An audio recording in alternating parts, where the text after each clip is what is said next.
Bonjour à toutes et tous. À chaque début de séance, le professeur de PS il est souvent confronté à des questions récurrentes du type à quoi ça sert de s'échauffer? Ou encore, on est vraiment obligé de s'échauffer? Et encore même, la dernière ma préférée, si je fais l'échauffement, je vais me fatiguer pour rien. Flicked in by Griezmann and flicked on! And France take the lead in the World Cup final!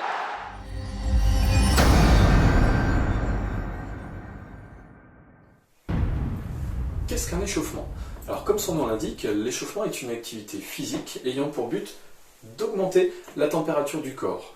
En effet, à froid, au repos, notre corps il n'est pas prêt à fournir un effort. Le cœur, lui, est au repos, le nombre de pulsations est assez faible, la respiration elle est plutôt lente, légère, et nos muscles sont raides. Pourquoi s'échauffer? Alors, il y a une multitude de raisons, et souvent en cours, j'ai l'habitude de vous donner un exemple en comparant vos muscles à des caramels en barre. En effet, si vous prenez ce caramel en barre, que vous le mettez au frais, vous le retirez, vous essayez de le tordre, que se passe-t-il? Vous allez voir qu'il casse. Maintenant, ce même caramel en barre, vous le mettez au chaud, vous le ressortez, vous cherchez à le tordre, et là, qu'est-ce qui se passe? Il devient élastique, il s'allonge. Alors, en effet, vos muscles sont comme des caramels en barre. Sans échauffement, si vous les sollicitez trop fortement, ils vont avoir tendance à se déchirer, non pas rompre totalement, mais se déchirer. Maintenant, à l'inverse, si vous préparez votre corps à l'effort, que vous vous échauffez, vos muscles vont avoir des propriétés élastiques.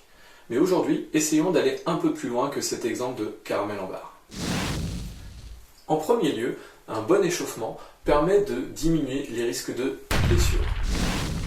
La chaleur diminue la résistance mécanique des muscles, ce qui augmente leur souplesse et elle augmente l'élasticité des tendons.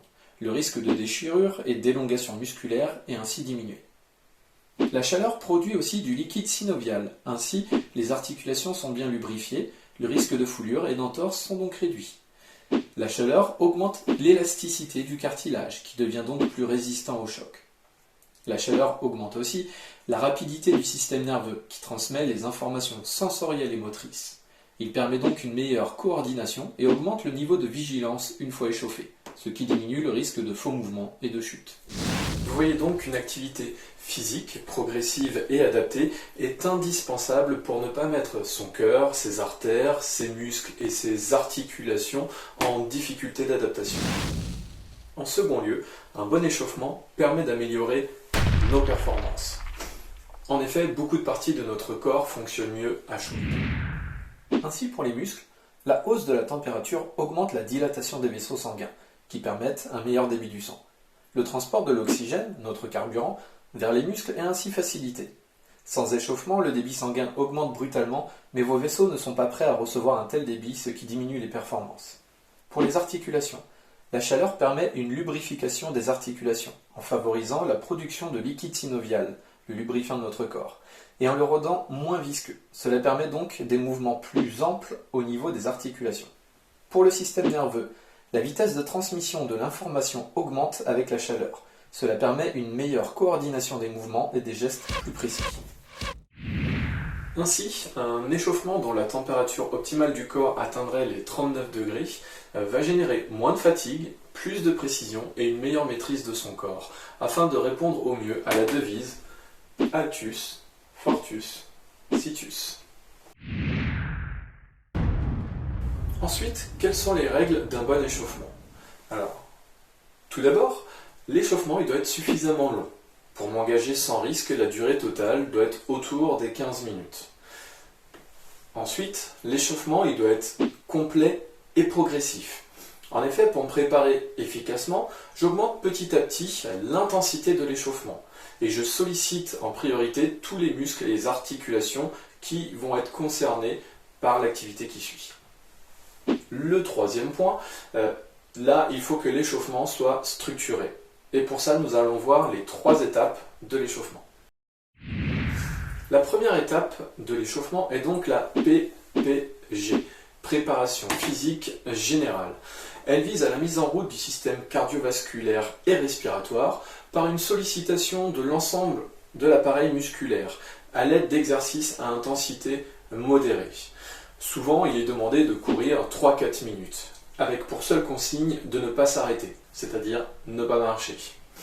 Parfois, on va pouvoir ajouter aussi l'exercice du miroir sur 3-4 minutes supplémentaires.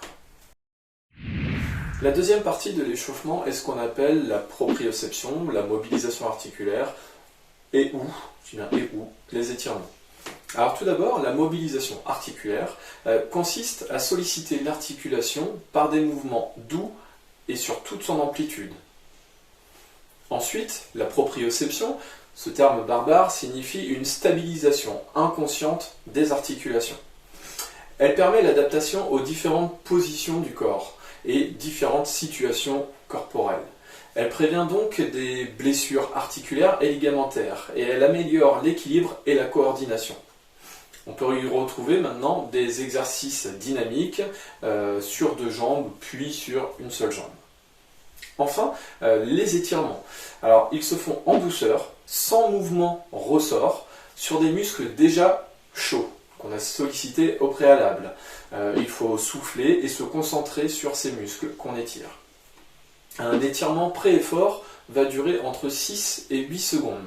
La durée totale des étirements ne doit pas excéder 2 minutes, sinon l'ensemble du corps va se refroidir et on perd l'intérêt de l'échauffement. La troisième partie de l'échauffement est donc ce qu'on appelle la PPS, la préparation physique spécifique. Ici, cela consiste à réaliser des efforts et des mouvements proches de ceux qui vont être réalisés lors de l'activité qui va suivre durant la séance. Il convient d'adopter une intensité de plus en plus élevée, pour terminer quasiment à une intensité maximum. Ici, il faudra mettre l'accent sur les muscles et les articulations qui vont être sollicités par la suite. Pour vous donner un exemple, si nous allons procéder à du demi-fond, il faudra davantage solliciter les jambes en effectuant un petit travail de gamme par exemple. Et rentrer dans des intensités de course qui sont demandées par la suite. Ensuite, en badminton, on va solliciter davantage le bras de la raquette. Alors bien sûr, il y a toujours des petits appuis dynamiques, mais on va solliciter le bras qui tient la raquette, puisque c'est celui qui va être le plus sollicité. En acrosport, là, on va davantage solliciter les articulations et favoriser un travail de gainage pour pouvoir tenir des postures sécuritaires. Comment savoir si je me suis bien échauffé? Alors pour ça, il y a des indices assez simples, qui sont assez faciles à repérer. Déjà, vous aurez compris qu'il faut que la température du corps, elle ait augmenté. Je peux l'observer, par exemple, sur un partenaire, ou des fois sur moi-même. Donc si ce partenaire, je m'aperçois qu'il a les joues un peu plus rouges. Si tout simplement, j'aperçois de la transpiration, quelques gouttes de sueur qui commencent à arriver. Aussi, mon rythme cardiaque, il a augmenté. Donc en effet, je peux prendre le pouls et comparer avec le pouls de repos, ou tout simplement, des fois, mettre la main sur le cœur et on sent que là, ça s'emballe, ça bat un peu plus vite. Ma fréquence respiratoire, elle aussi, elle s'est accélérée. J'ai un petit peu plus de mal à parler, je suis essoufflé. Ma concentration, elle a augmenté, ou ma disponibilité à participer à l'activité a également augmenté. En effet, l'aspect flemme que vous pouvez avoir en début de séance disparaît souvent à la suite de l'échauffement. Et enfin, mon stress, pour ceux qui vont faire des compétitions ou en cas d'évaluation, vous allez pouvoir voir que votre stress a diminué, d'où les bienfaits de l'activité physique et donc de l'échauffement. Voilà la fin de cette vidéo. J'espère avoir répondu à vos quelques questions et puis surtout être allé un petit peu plus loin que cet exemple de caramel en barre. Je vous dis, portez-vous bien et puis à bientôt.